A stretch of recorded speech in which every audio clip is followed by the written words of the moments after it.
Well, welcome along to the final instalment of our mini-series Simon Says, which has been running all this week on propertytribes.com with my very special guest, Simon Shinerock, the chairman of the Choices Estate Agency Group. And Simon, it's been a really interesting week actually talking to you, hearing from your 30 years of estate agency experience. And for this final instalment, we're going to talk about how COVID-19 has actually been a kind of stress test for the entire property sector. And one thing I just wanted to bring up was, a lot of people made knee-jerk decisions, and I think this could come back to bite. I just wanted to commend you for your stance, because I think reputations will have been made and lost during COVID as well, but that's probably another video. But let's talk about it as a stress test for the sector, because, for instance, we've had landlords jumping to bounce back loans, which were for those landlords that were adversely affected by COVID-19. Now, weeks later, we're hearing that lenders won't starting to say they won't lend to somebody that's had a bounce back loan because clearly they've identified that their business is not a particularly strong business. So I think we're going to see those people that did make knee-jerk decisions, they may end up coming back to bite. Yeah, I mean, it's almost inevitable when you look at what's happened and how fast the government had to react. That there would be the law of unintended consequences that would operate, and that sometimes there's a domino effect and it's impossible to predict what it's going to be. I think that the particular aspect of the bounce back loan does seem to be very unfair, because I think a lot of people were given the impression that they could get that almost as of right. Yeah.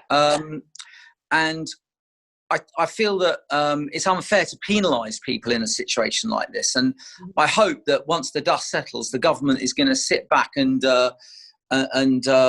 take another look at situations where possibly there has been a bit of unfairness that has taken place. But I also think that that COVID-19 has got to be taken in the context of what's been going on in the sector for a long time anyway, which is that the government has been very keen to impose more structure, more regulations, more consistency on a sector which, let's face it, has grown up over the last 25 years or so. And it's no longer even vaguely comparable to what it was before. It's now a very significant part of the sector. Now, I'm aware, I can understand why the government has favoured large landlords, because they think that it's easier to regulate a small number of large landlords than a large number of small landlords. Yeah. But I think that is although it's an understandable position to take, I actually believe it's wrong when you look at the facts.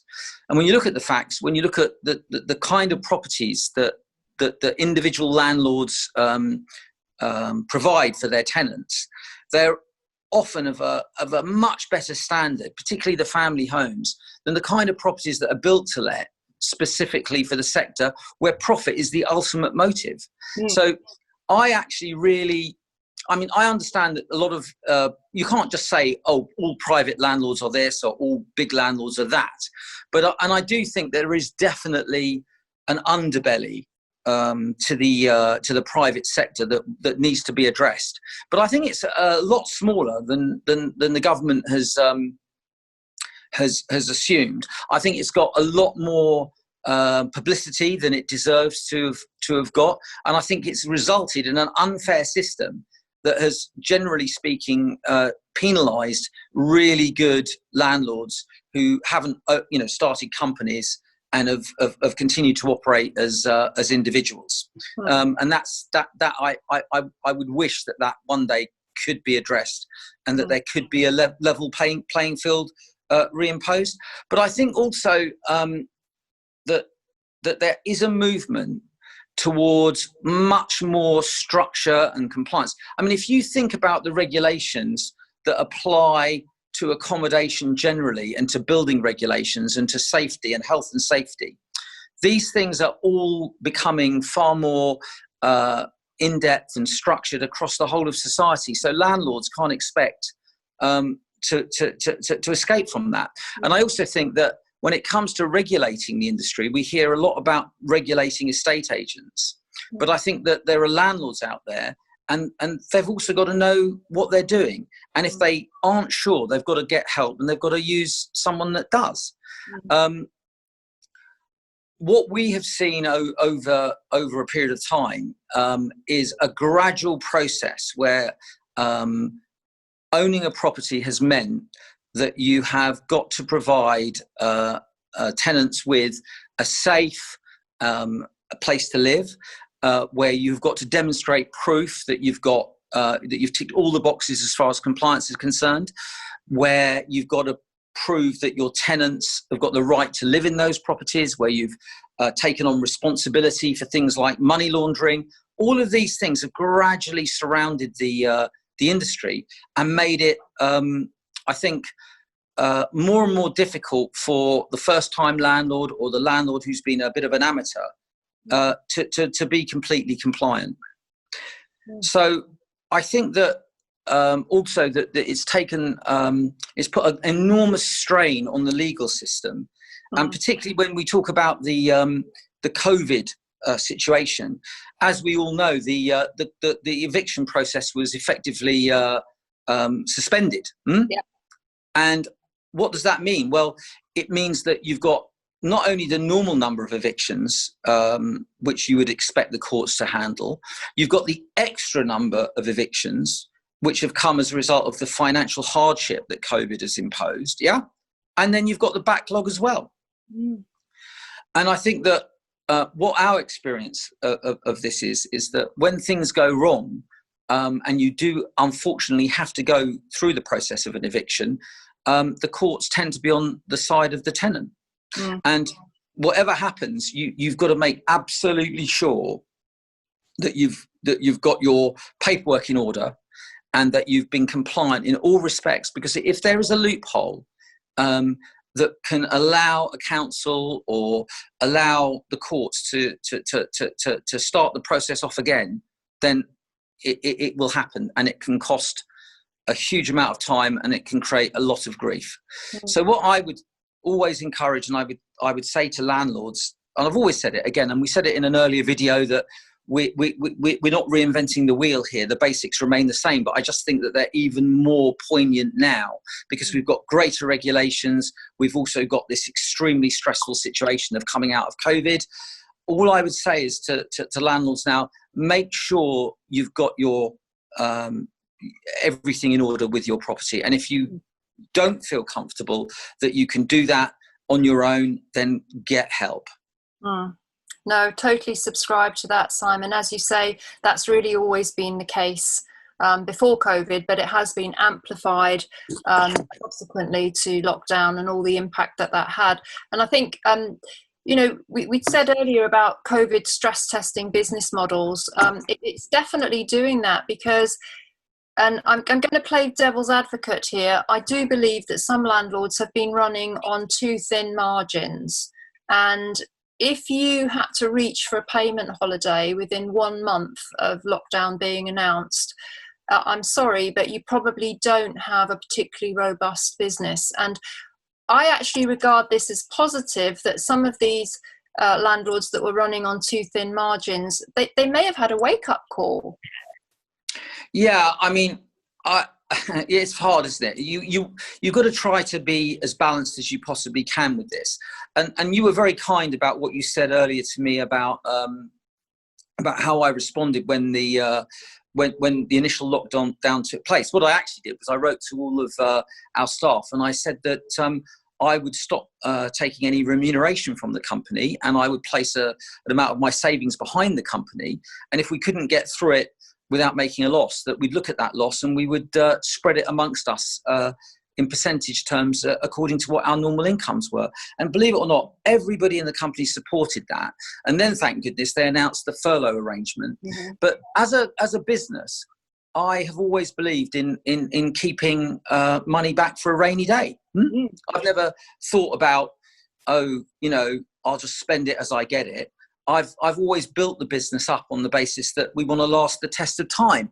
And I think that principle is just as valid for building up a portfolio of properties. And I think that if your margins are too thin and you know that they are, then yes, it's up to you to do something about it. And I also think that it's not the tenant's fault in some cases where the situation has happened to them and they're trying to respond to it as positively as they can and do the right thing.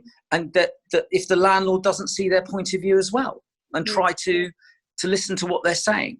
Equally, it's very difficult because for some landlords, you know, they've got tenants and they weren't that great before this happened, and some of them will be taking advantage. So there's no easy solution that applies to everybody and is going to fix everything.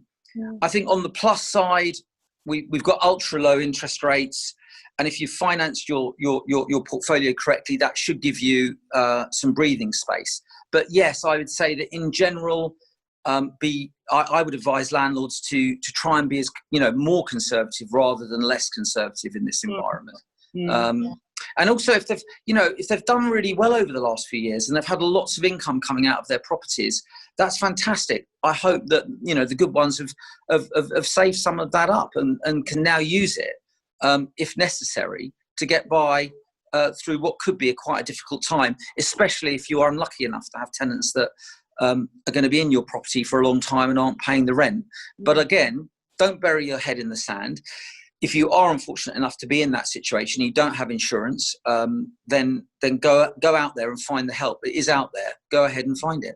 No, you're absolutely right. And we do urge all landlords who are struggling in some way not to suffer in silence. There is massive help out there. There is, of course, the Property Tribes community where you can come and get advice and support. So please do not suffer alone. My favourite saying during this horrendous last few weeks has been that real problems can always be solved. It's only imagined ones that can be insurmountable. So if you do have a real problem, there will be somebody that knows the answer or has an option for you to solve that problem. So we do encourage everybody to reach out, and people like Simon are here to give advice. And I think, Simon, as we round out our Simon Says mini series, I think COVID has, we've talked about it stress testing everything in the property sector. We've identified a lot of positives to come out of it,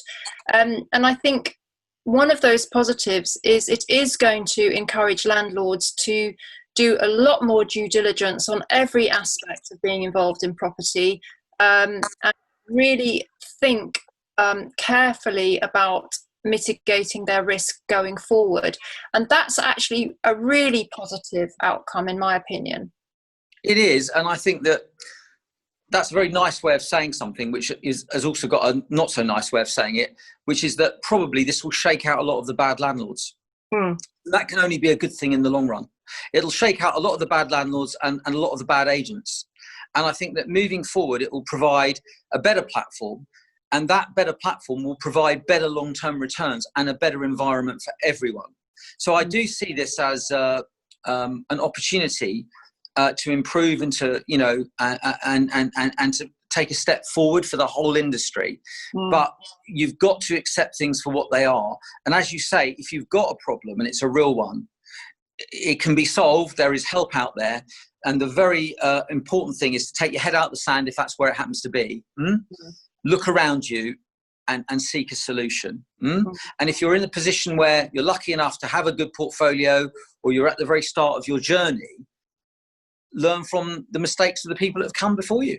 Yeah, no, I totally agree. And I think just to close out our week, I would say that one thing that COVID has, another thing that COVID-19 has done is it has encouraged landlords to engage with educational content and to seek help. And we've evidenced that by the number of people using Property Tribes over the last 2 months. And I think that, again, is very positive, because when things are all sunny and everything's going really, really well, the typical landlord's probably got a career, or they're running a business, and they don't wear a landlord hat. It's kind of their properties are on the back burner. They're all going along nicely. They don't really think a kind of landlord mindset. And I think one really positive thing that we can end on, Simon, because I know you do actually feel very optimistic about the future, is that landlords that possibly wouldn't have engaged so much with educational content have actually done so now, and hopefully we can keep them engaged and keep them on board and keep helping them move forwards, and for everybody to come through this and actually survive and continue to prosper and thrive going forwards. Yeah, and I think, again, from an agent point of view, it's great if landlords know something about the business that they're in. It makes it much easier to talk to them and for them to understand, you know, our point of view as well as their point of view. But I also think it's important to say that experience has shown us that it's sometimes better to engage a professional. And as you've said before, Vanessa, you've chosen to use agents to manage your properties. And if you've made that decision, then I mean, that speaks louder than any form of advice, because actions speak louder than words.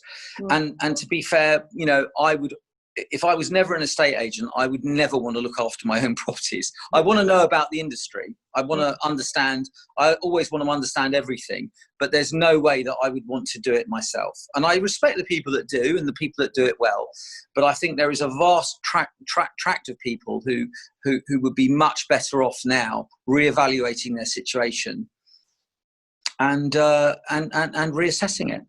Yeah. Thanks very much for having me, Vanessa. No, it's been awesome, Simon. I think you've ended on such an important note that COVID-19 has given people space and time to reevaluate themselves and their businesses, to look at their business, you know, in some granular detail, see where the weaknesses are, and really learn from that and make a better business out of it. So we can actually end our Simon Says week on a very positive note. So all that remains is for me to say thank you very much to you, Simon, for joining me over the last 5 days. It's been a real pleasure having your input, and really appreciate that you've taken the time out to talk to the Property Tribes community. Thanks again, Vanessa. Fantastic. I'm sure we're going to be hearing from Simon again in the future, but for now we are signing off. You have been watching Simon Says on Property Tribes with Simon Shinerock, the chairman of the Choices Estate Agency Group. And if you would like information on how to do due diligence on a letting agent and find a reputable one, I shall put a link underneath this video. And if you're interested in the advanced rent option that Choices offer, which is a year's rent in advance, we'll put a link under the video for you to go and discover that as well. And of course, if you've got any questions, Simon would be happy to answer them. So thank you all very much for watching, and stay tuned to propertytribes.com. Much more to come.